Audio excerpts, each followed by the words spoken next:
I am very hesitant to use the word like postpartum depression or postpartum anxiety for me because I first of all know that that's like a formal diagnosis. Yeah. And also like I don't think that what I have constitutes that diagnosis. But basically I tend to call it like baby blues because it just is so circumstantial and it is temporary and I can feel like it already lifting and I'm kind of like out of that fog. So I'm doing a lot better now.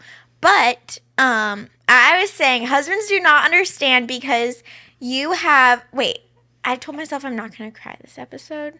Hey, if you do, it's okay. No, I don't want to. But if you don't want to, that's okay too. Okay. You got this. It's you okay. can do it. It's worth it to talk about it. Basically, how I've tried to explain to you, it's like I have gone from being the sole provider and like home for our son for 9 months. And then all of a sudden, he's like literally cut out of my body and my body does not know how to respond hormonally. Yeah. Like, it's just a crazy shift. And it's also just like, it's so emotional to think that like now he's just like out in the world and susceptible to everything. Like, there's evil in the world. There's danger in the world. Like, it's just scary to think that he's susceptible to all that. And it's sad that that stage is over. And then it's just like a huge shift. And dads go through transitions of their own. But like, it's just, you can't understand that massive hormonal change all at once. I saw on Instagram. What are some, sorry, I don't want to interrupt, but what are some irrational thoughts that you've been having? Because you mentioned the other day that there are random things that you'll think that just don't even make sense, like weird fears that you have of something bad that could happen to So your when I baby. get mad, like if he, like I'm like, wake me up if it's been this amount of time, then he hasn't eaten, and then I don't get woken up, and then I'm like, oh my gosh, like his blood sugar dropped, and he's not okay. Like I constantly check to see that he's breathing, which is like so dark because like I guess that's the irrational thought that he's like died. Like that happens, or like I don't know, like what if I trip or like literally I left him sitting in a little baby carrier thing, or it was like his little travel bassinet.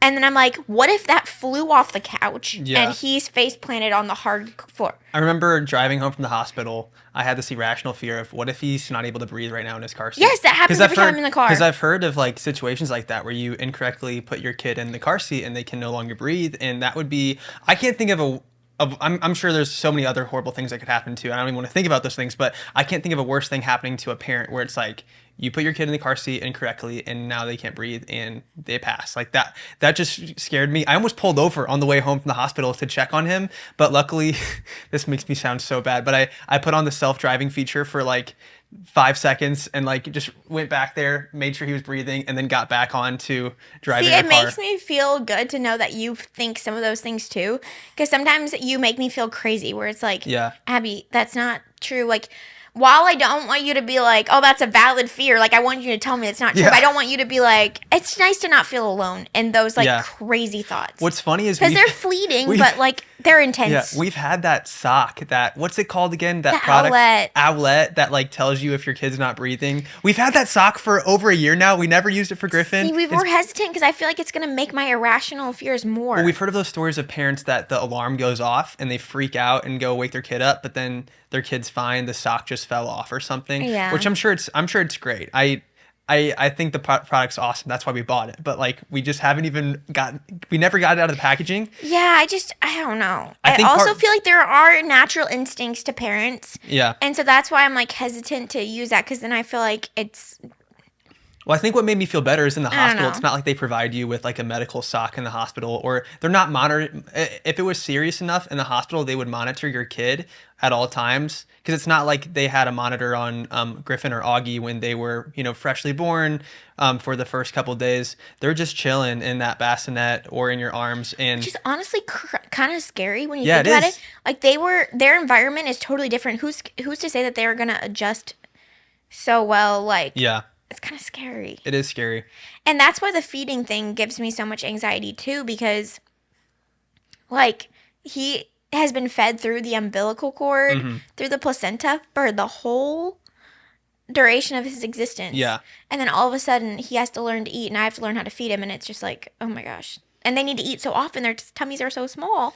Don't take this question the wrong way, but I want to What? ask, why do you care about breastfeeding so much? What is it about breastfeeding that matters so much? There's actual hormonal reasons to that. Okay. Like, I don't think that breastfeeding is the only way, but there's like strong emotions tied with breastfeeding.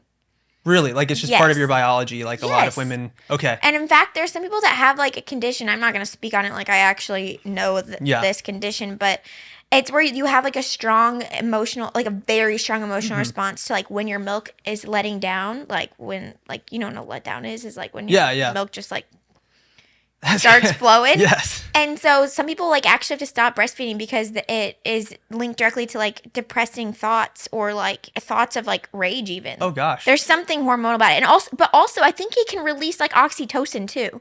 I feel like it can affect women so differently, but like there is just like a hormonal reason why feeding your baby is like so such an intense experience, but only for like a short period of time.